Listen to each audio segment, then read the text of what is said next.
Mick Ronson, David Bowie's right-hand man. I was lucky enough to work on 2 or 3 albums with Mick. And he was a lovely, lovely older British guy.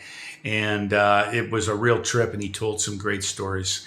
I'm not credited on the Del Bello records, Human Forces and She, that he worked with Lisa on, because when Lisa phoned me and hired me, she said, okay, Lou, we really want you to play keyboards on this, but we've got this thing where it's supposed to be me and Mick having played everything, so we can't put you on the credits. And I said, well, at least she's upfront about it, and I'm still getting paid, so it's cool.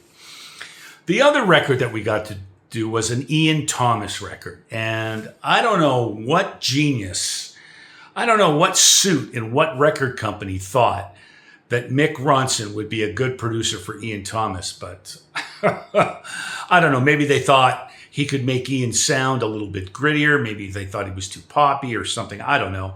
But all we did was laugh. For those of you who are aware of Ian Thomas, he is quite a funny guy. And it was stitches. It was stitches the whole time. Now, they booked out Eastern Sound, okay, the main room at Eastern Sound. And Kenny Friesen, R.I.P., was doing the session. And he was the wrong guy. So to make a long story short, I'll just tell you how it ended. Kenny lasted 1 day on the record.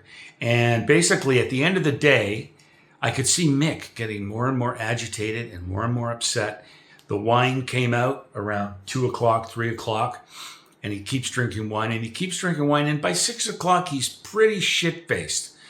And after a playback, we're all in the control room, and after a playback, Mick stands up and goes, "It sounds like a fucking jingle." And he goes to the Neve and he pushes all the faders up full. This is while the track is playing. All the faders, every single fader up full. That's the overheads, the drums, and it's just like... And Ian, of course, is freaking out. And he's like, "Oh, Mick, no, you can't do that. Mick, you can't do that." And Mick was just livid, and he just fucking stormed out. And that was the last we saw of Kenny Friesen on that record. But we had lots of laughs, and another great one gone.